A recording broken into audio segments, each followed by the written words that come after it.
गुरुजी 3 साल से हम बड़े तकलीफ, मतलब 3 वर्ष के पहले का जो सुख का भान था वो तिथि और तारीख निश्चित नहीं होगी, पर दुख का जो भान है वो हमें निश्चित है।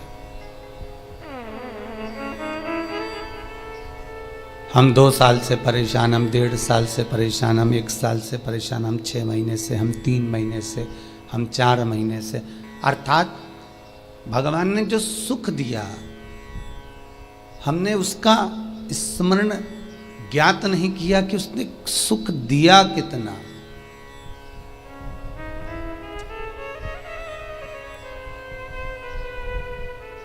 पर उसने जो दुख दिया, उसने जो तकलीफ दी, हमारे कर्मों के अनुसार हमको भोगने के लिए मृत्यु लोक में जो भेजा है, जब वो मिलना प्रारंभ हुआ तो वो घड़ी भले 2 साल का पीरियड हो, 2.5 साल का हो, 1.5 साल का हो, 1 साल का हो, वो हमें ज्ञात है।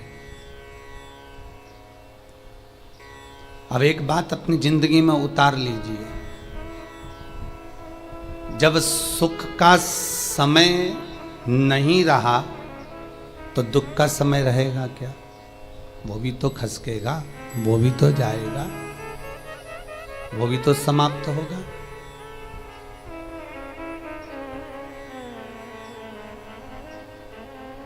आज गल्ला मंडी से हमारी एक माता जी बहन जी आई हैं, कह रही थी गुरुजी बच्चे का संबंध करना है। अभी 2 सेकंड की बात उनसे हुई है। हमने कहा इतने उपाय बताए, आपने करा नहीं क्या? गुरुजी कर लिया, पहले तो संबंध नहीं आ रहे थे, अब उपाय करने के बाद संबंध आना चालू हो गए। तो विश्वास रखना, अगर संबंध आना प्रारंभ हो गए हैं तो ज़्यादा से ज़्यादा 3 महीना, 3.5 महीना, 4 महीना भगवान विवाह पक्का भी करा देगा। चिंता ना करिएगा। हो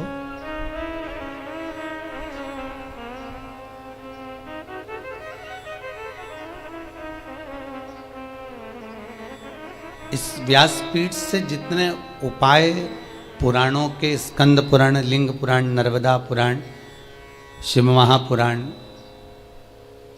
गरुण पुराण, जितने जितने उपाय इन पुराणों से यहाँ से लिए जाते हैं, जो बताए जाते हैं, उसका उपयोग यदि आपने करा तो आपको फल तो मिलेगा, ये पक्का है, घटने वाला नहीं।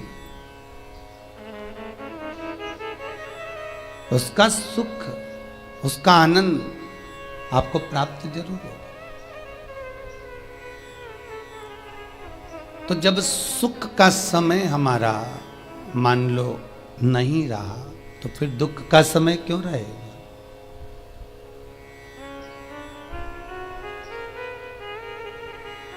व्यक्ति जब गुलाब जामुन खाता है, रसगुल्ला खाता है, खोपरा पाक खाता है तो उसको स्वाद भरपूर आता है, पर 1 सेकंड के लिए मान लो दांत में दर्द उठ गया तो सारी गुलाब जामुन, सारा खोपरा पाक, सारी रबड़ी दरी की दरी रह जाती। 1 सेकंड का वो कष्ट, 1 सेकंड का वो दुख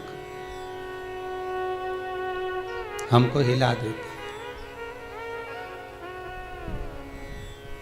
क्यों आता है दुख?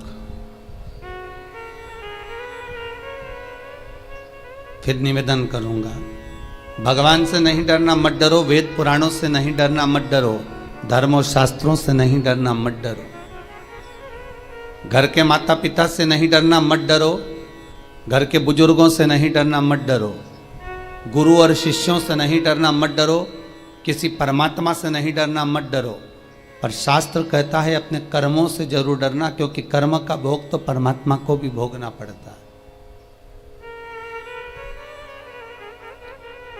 क्यों?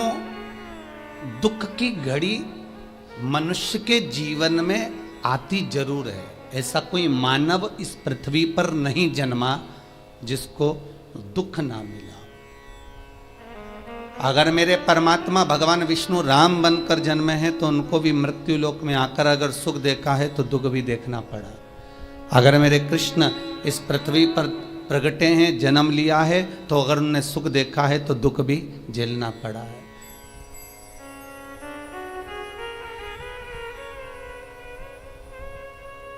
मृत्यु लोक में आने के बाद दुख की जो घड़ी है वो आने का कारण हमारे कर्मों का खेल। मत बुरे कर्म कर बंदे वरना पछताएगा, भगवान की आंखों से तू बच नहीं पाएगा, तू बच नहीं पाएगा।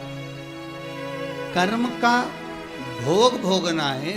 दुख जो मिलता है वो दुख हमको ये दिखाता है कि उस दुख की घड़ी में तो कितना भटक रहा है।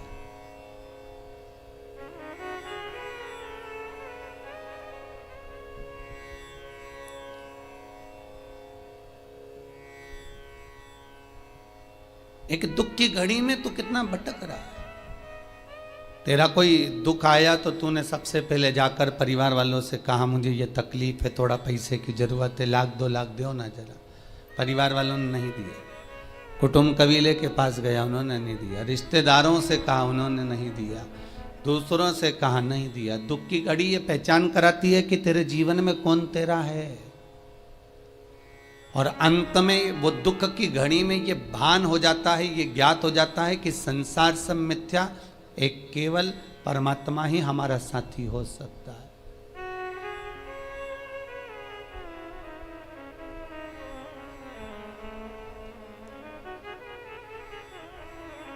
केवल एक परमात्मा साथी।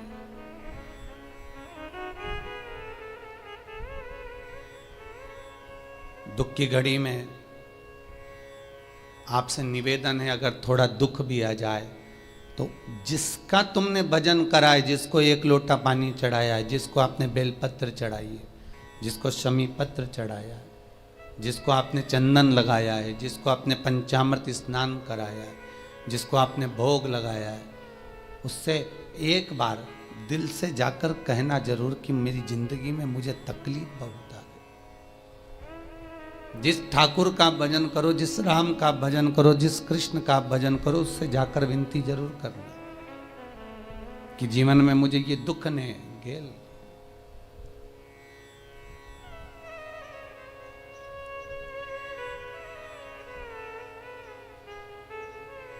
और किसी सदगुरु की शरण में बैठकर, आपको कहा था प्रारब्ध को, दुख को समाप्त करने के स्थान बताए थे आपको परसों की कथा में कि पहला मंत्र जाप, दूसरा सदगुरु की शरणागति और तीसरा किसी तालाब, नदी, तट आदि पर बैठकर भगवत भजन करना। दुख को काटने का सबसे सुंदर तरीका है भगवत नाम, भगवत भजन।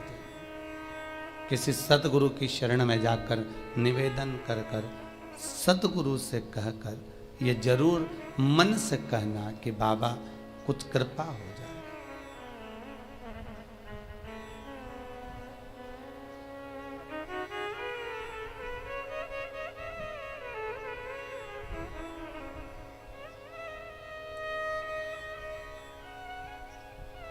जीवन बड़ा विचित्र है।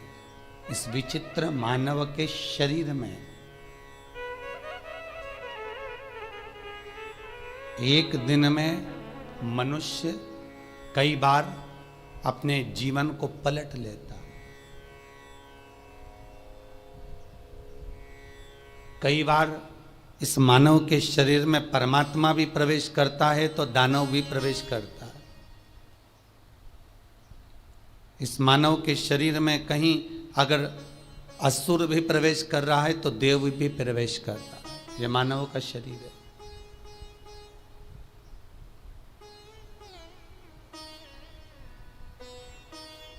महाराज,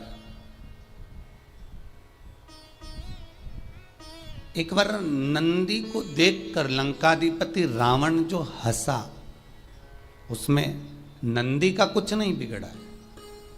अगर बिगड़ा तो केवल लंकाधिपति रावण का बिगड़ा कि तेरी जिंदगी नष्ट हो गई, तेरा पूरा वंश नष्ट हो गया उन बंदरों के एक साथ आक्रमण से।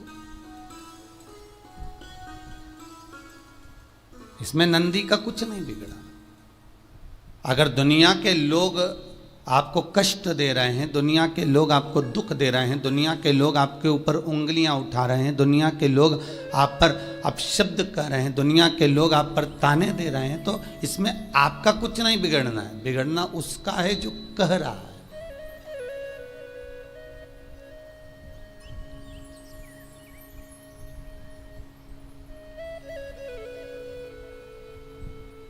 नंदी शिव के पास गए और ये कोई साधारण से नंदी नहीं है महाराज। शिलाद मुनि के, शिलाद ब्राह्मण के तप साधना से जो शंकर प्रकट हुए थे, शंकर के प्रकट होने पर भगवान शंकर ने कहा था कि तुम ब्रह्मचारी होकर भी तुम्हारे घर में पुत्र होगा, और वो पुत्र कोई साधारण सा नहीं हुआ, स्वयं शंकर ही नंदी के रूप में प्रकट हुए, स्वयं शंकर, स्वयं शिव।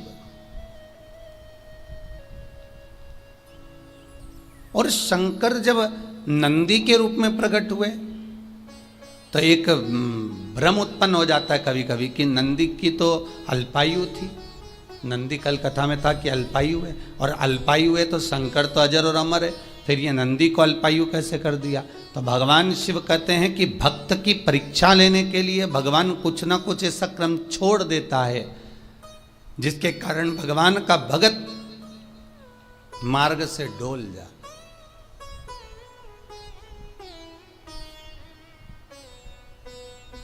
जिस दिन आपका एकादशी का व्रत रहेगा, जिस दिन आपकी प्रदोष रहेगी, जिस दिन आप सोमवार का व्रत करोगे, संकट सोमवार करोगे, जन्माष्टमी करोगे, रामनवमी करोगे, जिस दिन आपका व्रत रहेगा, आपको वैसे दिन कभी क्रोध नहीं आएगा, पर जिस दिन तुमने व्रत रखा, साधना करी, तप करा, पूजन करा, आराधना करी, उस दिन तुमको क्रोध जरूर आएगा, चिड़चिड़ प्रवृत्ति हो जाएगी। तो कई लोग कहते हैं भूखी होगी इसलिए क्रोध कर रही होगी।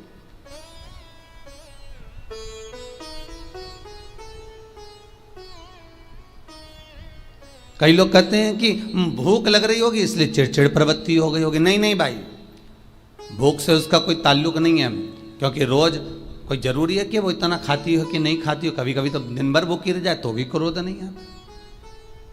उसका कारण केवल इतना सा है कि उसका जो भजन का तेज पुंज है, उसके भजन का जो तप साधना है, वो इतनी प्रबल हो जाती है कि देवताओं को, इंद्र को बोलना पड़ता है कि इंद्र इसने 16 सोमवार कर लिए, इंद्र इसने मंगलवार कर लिए, इंद्र इसने ये व्रत पूरे कर लिए, और अगर इसके व्रत ये पूरे हो जाएंगे तो वर देने के लिए जाना पड़ेगा।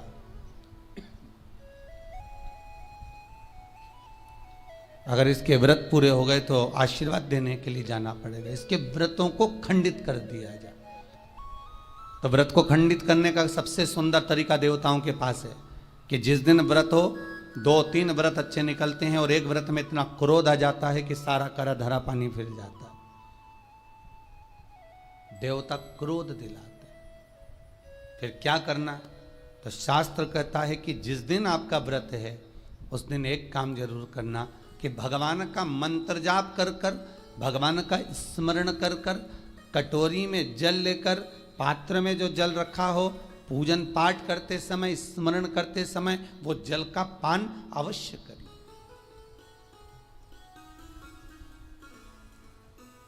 उस जल का पान अवश्य करें, उस जल को अवश्य। क्या होता है जल का पान करने से? शिव महापुराण की कथा कहती है, चाहे आप हनुमान चालीसा पढ़ें, चाहे आप राम रक्षा स्तोत्र पढ़ें, चाहे आप देवी कवच करें, चाहे आपकी मर्जी पड़े, जो पाठ पूजन करें, बस एक निवेदन है, पूजन पाठ करते समय एक कटोरी में, तांबे के कलश में, एक गिलास में जल अपने नजदीक में जरूर रखें।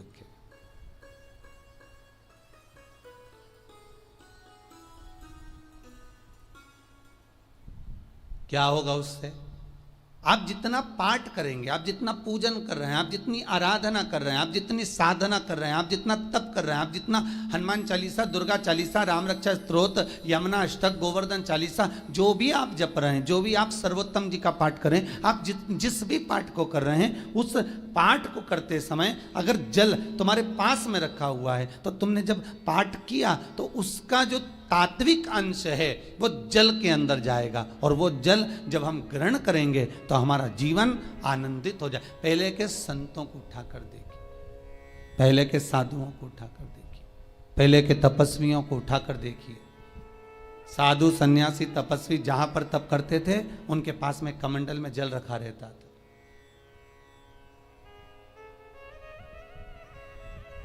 उनके कमंडल में जल होता था। उन्होंने कमंडल में से जल लिया, श्राप दे दिया, उन्होंने कमंडल में से जल लिया, आशीर्वाद दे दिया। तो कई शास्त्र, कई विद्वान कहते हैं कि उस सन्यासी का तप बल इतना प्रबल था कि उसके मुख से जो निकलता था वो हो जाता था। ध्यान देना, सन्यासी के तप बल से भी प्रबल था उसके कमंडल का जल, जिसको वो पठन करता था, तप करता था, साधना करता था, भजन करता था, कीर्तन करता था, तो जो जल उसके पास में रखा रहता था उसमें इतना पावर आ जाता था कि बस उसको छोड़ते ही वो श्राप लग जाता था।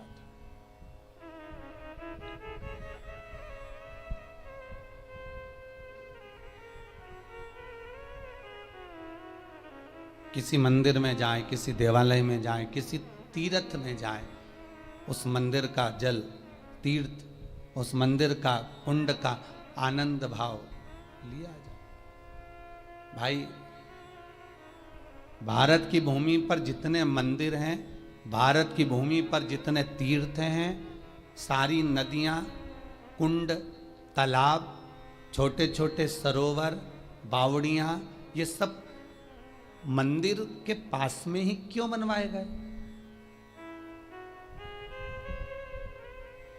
ये कुंड, ये बावड़ियाँ, ये तालाब, ये सरोवर, ये कुएं, ये सब मंदिर के करीब में, तीर्थ के करीब में क्यों बनाए गए? उसका कारण केवल इतना है। और क्यों इतने पवित्र होते हैं? क्योंकि वहाँ भजन करने वाला, वहाँ साधना करने वाला, वहाँ स्मरण करने वाला, वहाँ कीर्तन करने वाला, वहाँ मंत्र जाप करने वाला, वहाँ नाम जाप करने वाला जब जप करता है, साधना करता है, पाठ करता है, तो उसका तेज पुंज उस जल में चला जाता है। उस जल का पावर इतना प्रबल होता है कि जीव अपने आप कल्याण हो जाता है। मात्र स्नान से, मात्र पूजन से, मात्र तर्पण से, मात्र आचमन से।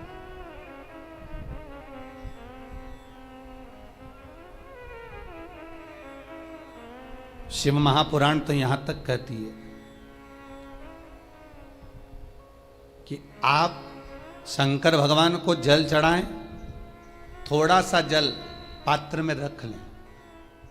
जहां पूजन कर रहे हैं, जब थाली से पूजन, पहले सबसे पहले तो जल ही चढ़ाओगे ना, जल चढ़ाने के बाद उस पात्र को रख लें, थोड़ा सा पानी उसमें बचा लें, 2-4 बूंद, 8 बूंद, 15 बूंद, 20 बूंद, 1 चुल्लू, थोड़ा सा।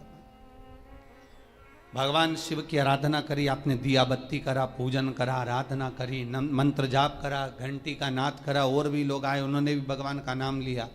जब घर की ओर प्रवेश करें, पूजन की थाली जब लेकर चलें, तो जो कलश में जल हो उसका आचमन कर लें या अपने ऊपर छीट लें, उससे सुख का अनुभव होता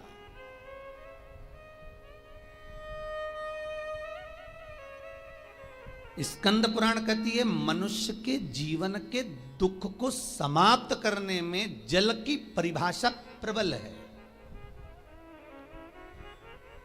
फिर निवेदन करूंगा, कहीं जाकर मत रोइए, कहीं जाकर मत कहिए कि आपको तकलीफ क्या है। ना रिश्तेदारों से, ना नातेदारों से, ना कुटुंब से, ना कबीले से, ना अपनों से, किसी से नहीं कहना कि दुख क्या है। बस इतना करना कि किसी मंदिर में अगर पूजन करने जा रहे हो, आप जिस पाठ को कर रहे हो, जो पाठ आप करते हो, हमें ये भी नहीं कहना कि तुम शंकर का पाठ करो, हम तो ये भी नहीं कहेंगे कि शिव कवच करो, हम ये भी नहीं कहेंगे कि तुम हम बताएं वो वाला पाठ करो। तुम तो जो पाठ करते हो, तुम जो स्मरण करते हो, जो तुम मंत्र जाप करते हो, जो तुम नाम जाप करते हो, तुम्हारी मर्जी, तुम जो जपते हो, बस उस जप के समय पर कटोरी में, गिलास में, तांबे के पात्र में, पंचपात्र में जल हो, और उस जल का आचमन, उस जल का सींचन दुकान पर, घर पर रोज करना प्रारंभ कर दो। आधे से ज़्यादा तुम्हारी तकलीफ, आधे से ज़्यादा तुम्हारा कर्जा, आधे से ज़्यादा तुम्हारा दुख तो भगवान यूं ही समाप्त कर देगा, यूं ही।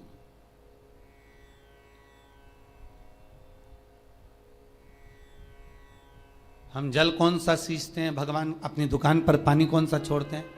अपने घर पर जल कौन सा सींचते हैं? जब मटके में से भर कर लिया है, कुंड में से भर कर लिया है, आपने घर में नल में से भर कर लिया है, और वो पानी लाने के बाद में अपन सब दूर छीट दिया। अपन वो वाला पानी कभी नहीं छीटते जो रखा है, जो आराधना के लिए रखा है, साधना के लिए रखा है,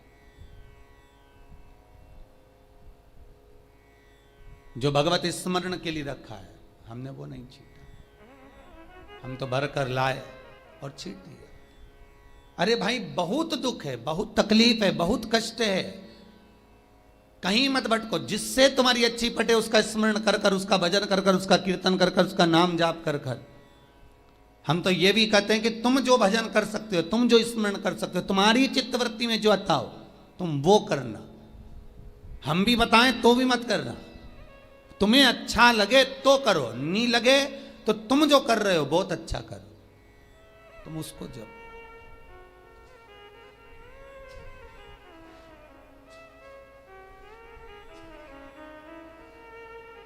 तुम्हारा जपना, तुम्हारा स्मरण करना, तुम्हारी भक्ति का भाव प्रकट करना, बस दिल से, मन से, जो तुम्हारे मन में आ जाए भगवान को वो कह दो, भगवान से वो जाकर निवेदन कर दो, भगवान उसे स्वीकार करे।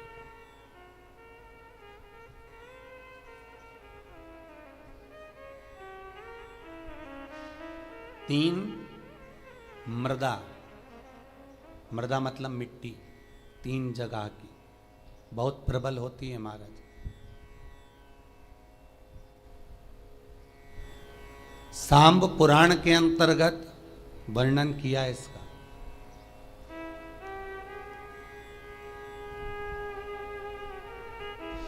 भगवान कृष्ण की धर्म पत्नी जामवंती का पुत्र सांब, जिस सांब को भगवान कृष्ण ने ही श्राप दे दिया था कि तेरी काया बेकार हो जाएगी, तुझे कुष्ठ रोग होगा। भगवान कृष्ण का श्राप था अपने पुत्र को।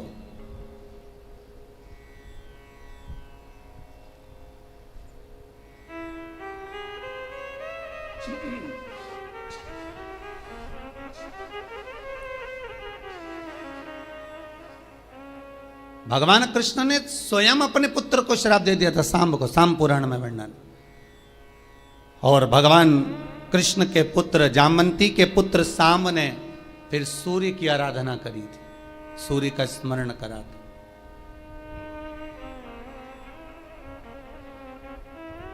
और भगवान सूर्य स्वयं सांब के सामने प्रकट होकर कहते हैं सूर्य नारायण कि तुम मेरी आराधना कर रहे हो सांब, अगर तुम्हें आराधना करना है तो इंद्र की पुत्री देवसेना की आराधना करो, कार्तिकेय जी की धर्म पत्नी की।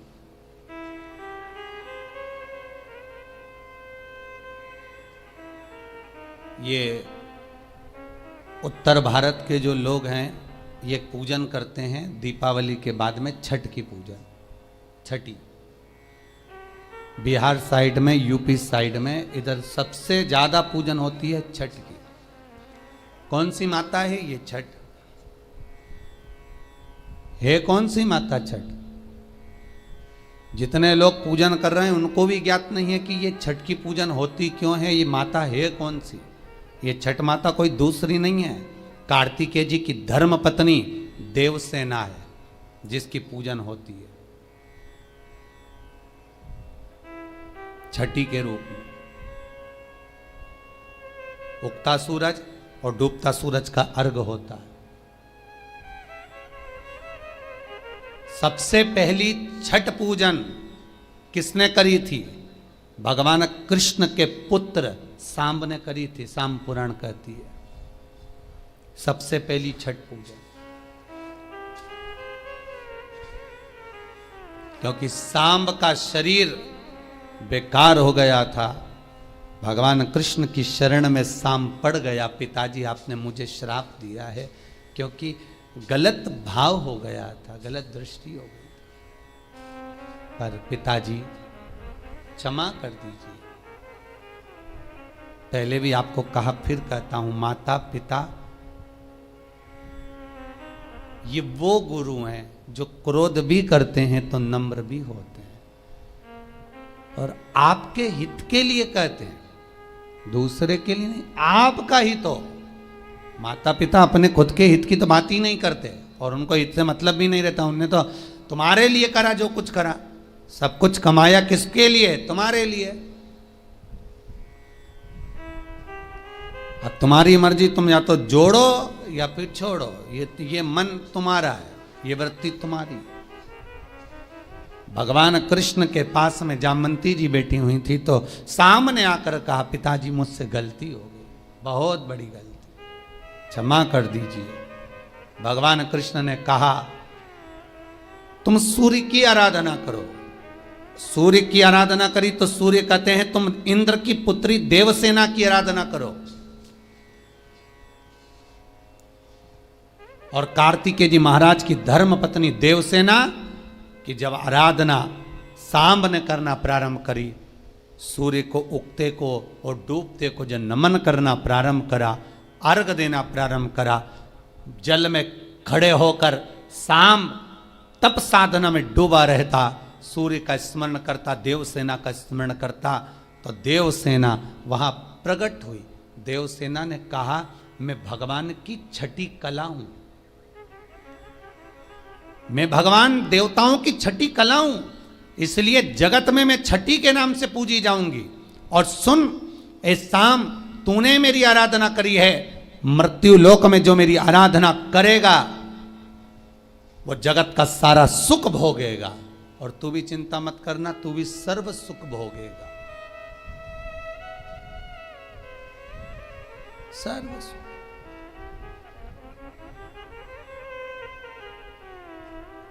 सर्वानंद।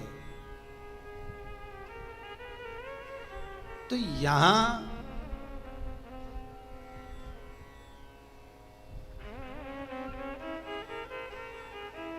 आज जो प्रश्न चिन्ह खड़ा हुआ है जलाशय का, जल बिंदु का, आप जो आराधना कर रहे हैं, आप जो साधना कर रहे हैं, आपने जो तप करा, आपने जो भजन किया, आपने जो कीर्तन किया, स्मरण करा शिव का, इसमें 3 मृदाओं का वर्णन है। 3 जगह की मिट्टी काया के रोग को ठीक कर देती है महाराज। अगर किसी व्यक्ति को चर्म रोग हो गया, कुष्ठ रोग हो गया, चमड़ी सफेद पड़ गई, रोग समाप्त नहीं हो रहा, बढ़ते जा रहा है, औषधियाँ आपने बहुत कर ली, तो 3 जगह की मिट्टी आपको फल प्रदान करेगी। पहला, सूर्य कुंड की मिट्टी। स्कंद पुराण, सूर्य कुंड कहाँ पर है? तो कहा दतिया और झांसी के बीच में सूर्य कुंड निवास करता है। उस सूर्य कुंड की मिट्टी को लाकर जिस व्यक्ति को कुष्ठ रोग हो गया हो, शरीर की चमड़ी सफेद पड़ गई हो, स्कंद पुराण कहती है सूर्य कुंड की मृदा लगा लेने से 5 से 7 दिन में रोग समाप्त होने लगता है महाराज। पर सूर्य को सर्वाधिक प्रियता क्या?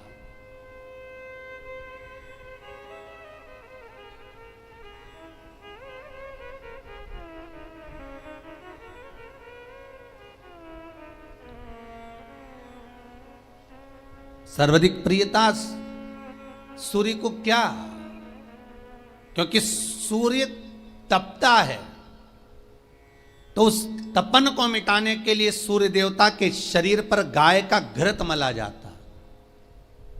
जैसे शनि को तेल लगाया जाता है, सूर्य को घृत मला जाता है। इसलिए सूर्य कुंड का एक नियम है कि सूर्य कुंड पर से अगर हम मिट्टी लेकर आते हैं, शरीर पर लगाने के बाद जब शरीर का चर्म रोग समाप्त हो जाए, सफेद चमड़ी अपने वापिस रंग में आ जाए, तब आप जितनी कामना कर कर आते हैं उतना घी उस सूर्य कुंड के पास में डालना पड़ता है। 1 किलो, 2 किलो, आधा किलो, 250 ग्राम, 25 ग्राम, 50 ग्राम, जो आपने कामना करी है उतना चढ़ाना पड़ता। पर वो घी गाय का होना चाहिए, और उस घी का प्रयोग कोई नहीं कर सकता। इसलिए आज भी स्कंद पुराण में तो केवल सूर्य कुंड का वर्णन है, घृत का वर्णन है, पर स्थान आज भी झांसी और दतिया के बीच में जो सूर्य कुंड विराजमान है, आज भी वहां पर कुंड के पास में एक घी का कुआं है जिसमें घी डाला जाता है, पर उस घी का प्रयोग कोई दुनिया का व्यक्ति नहीं कर सकता। जो करता है वो शरीर में फपोले पड़ जाते हैं और बाद में सड़कर मर जाता है।